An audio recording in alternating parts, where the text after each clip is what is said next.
Morning. This past week was a busy week again. It seems like it's hard to believe that it's already Sunday for me. I don't know, they tell me that the older you get, the faster it goes, and it seems like I mean, you would think that by a year it would go faster, but for me it seems like by days it seems to be going too fast. Monday my daughter passed through Scottsbluff on her way. She's moving to Michigan, so she stopped by and I had talked to her grandmother, who used to be a missionary in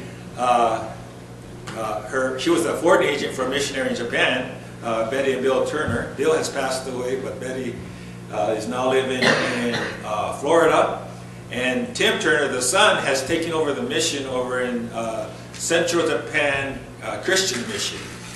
And I told some of you on Wednesday nights, and then I also mentioned that I'd like to do something for those people in Japan. But you know, when you send money over there, you don't want to just send it and don't know where it's going. So I finally found a place where we can send the money to. So if you would feel like you want to help out with the disaster relief, there's a jar in the back. It says Central Japan Christian Mission, and feel free to donate to that, and I'll be sending that on over to the missionaries over there. He who began a good work in you. You know, and I think about my journey as a Christian and growing up. Huh?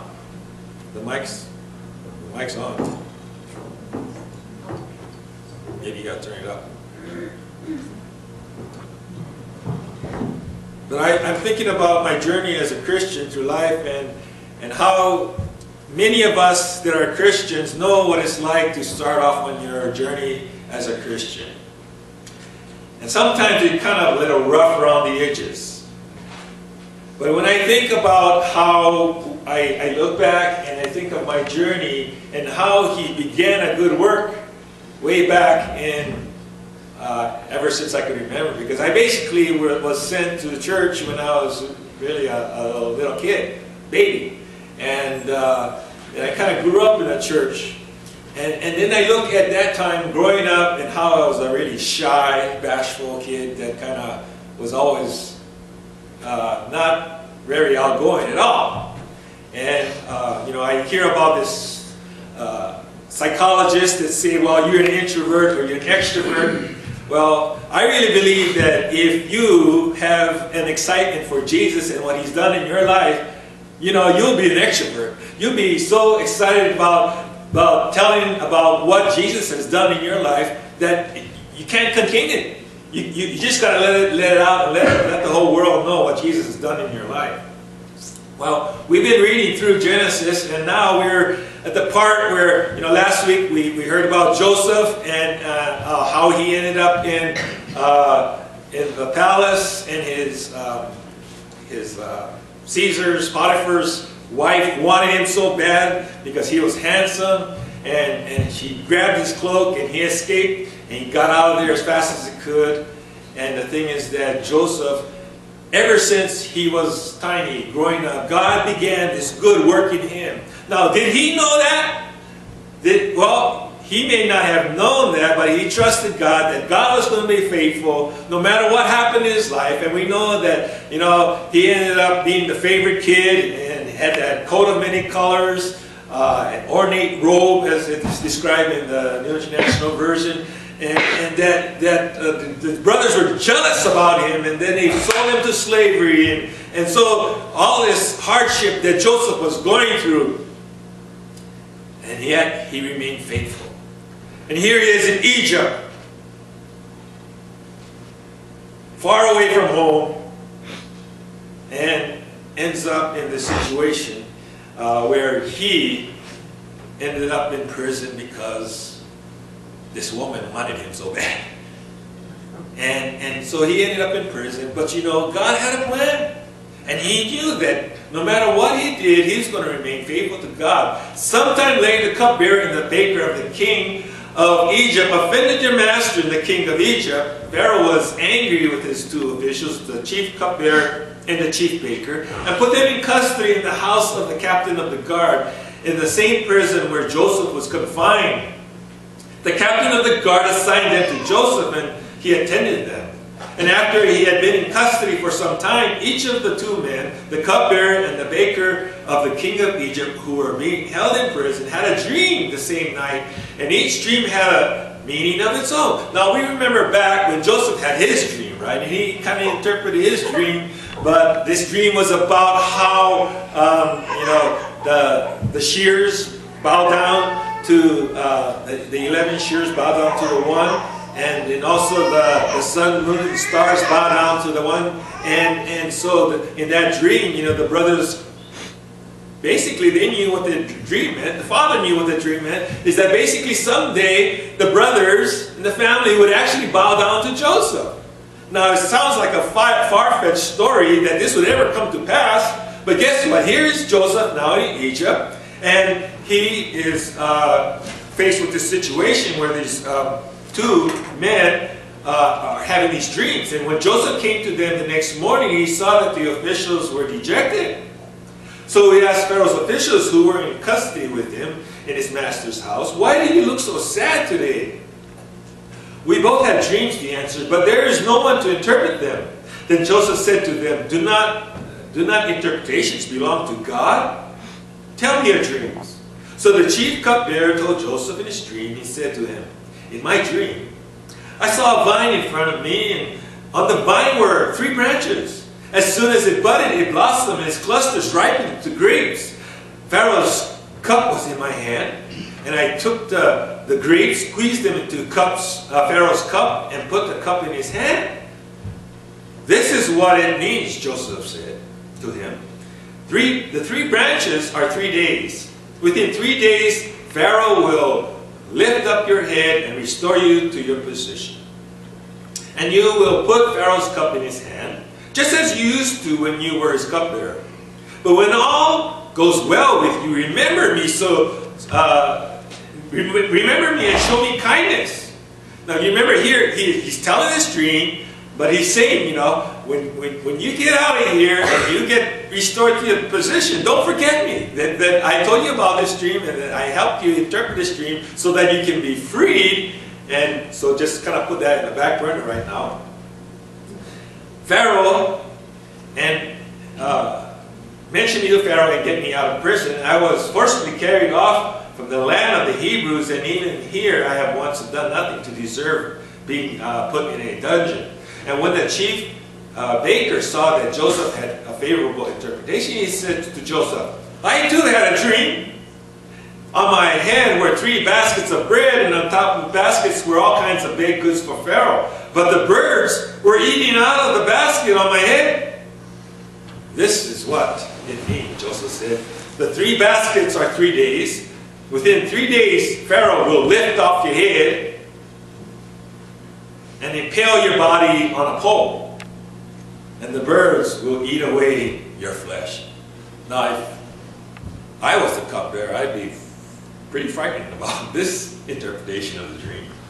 And now it was the 3rd day, it was Pharaoh's birthday, and he gave a feast for all his officials, and he lifted up the heads of the chief cupbearer and the chief baker in the presence of his officials. He restored the chief cupbearer to his position so that he once again put the cup in Pharaoh's head, but he impaled the chief baker, just as Joseph had said to them in his interpretation. The chief cupbearer, however, did not remember Joseph. He basically forgot him. Now here, you would imagine that here's this guy who had this dream, and Joseph, this guy in prison, interpreted his dream, and he got freed, and what does he do? He just completely forgets about who helped him get out of prison. Then we go into chapter 41. It says, "When 2 years had passed, Pharaoh had a dream. He was standing by the Nile, and when out of the river came up 7 cows, sleek and fat, and they grazed among the reeds. And after them 7 other cows, ugly and gaunt, came up out of the Nile and stood beside those on the river bank. And the cows that were ugly and gaunt ate up the 7 sleek, fat cows. Then Pharaoh woke up. He fell asleep again, and then had a second dream. And 7 heads of grain, healthy and good, were growing in a single stalk. And after them 7 other heads of grain sprouted, thin and scorched by the east wind. The thin heads of grain swallowed up by 7 healthy, full heads. And then Pharaoh woke up. It had been a dream. In the morning his mind was troubled, so he sent for all the magicians and wise men of Egypt.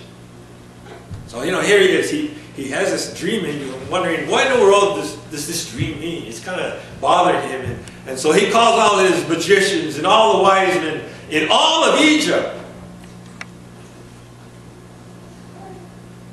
But no one could interpret them for him. Nobody knew what this dream meant. And then the cupbearer remembered, some sort of like guilt by association. He remembered this thing that the Pharaoh had this dream, and he remembered that he had a dream, and then he remembered that Joseph interpreted this dream, and so he says, today I am reminded of my shortcomings. Oops, I blew it, he said. Because I remember, I told Joseph that I would remember him, but I didn't remember him. Pharaoh was once angry with his servants, and he imprisoned me and the chief baker in the house of the captain of the guard. Each of us had a dream the same night, and each dream had a meaning of its own. And now a young Hebrew was there with us, a servant of the captain of the guard, and he told him our dream. We told him our dreams, and he interpreted them for us, giving each man the interpretation of his dream, and things turned out exactly as he interpreted them to us. I was restored to my position, and the other man was impaled. So Pharaoh sent for Joseph, and he was quickly brought from the dungeon.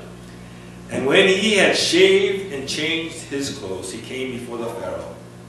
Pharaoh said to Joseph, I had a dream, and no one can interpret it. But I have heard it said that of you that when you hear a dream, you can interpret it. I cannot do it, Joseph replied to Pharaoh. You see Joseph in his humility? It's not me, but God will give Pharaoh the answer he desires. Then Pharaoh said to Joseph, in my dream I was standing on the bank of the Nile when out of the river came up 7 cows, fat and sleek, and they grazed among the reeds, and after them 7 other cows came up, scrawny and very ugly and lean. I had never seen such ugly cows in all the land of Egypt. What does an ugly cow look like anyway? The lean, ugly cows ate up the 7 fat cows that came out first. Now you would think if the skinny cows ate up the fat ones, they would be not only fat as the other ones, but they would have been more. But no, they were worse.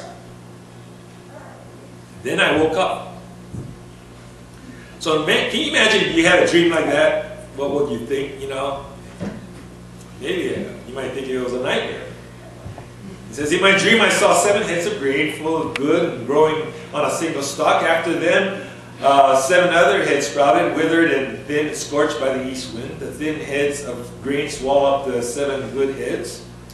And I told this to the magicians, but none of them could explain it to me. Then Joseph said to Pharaoh, God, again, giving credence to God, not, I know what this means, giving glory to himself, but no, he gave glory to God. God has revealed to Pharaoh what he's about to do. He's about to do.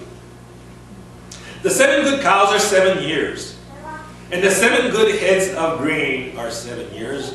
It is one and the same dream. The 7 lean, ugly cows that came up after are 7 years, and are the 7 worthless heads of grain scorched up by the east wind. They are 7 years of famine. It is just as I said to Pharaoh. God has shown Pharaoh what he is about to do. 7 years of great abundance are coming throughout the land of Egypt, but 7 years of famine will follow them. Then all the abundance of Egypt will be forgotten, and the famine will ravage the land.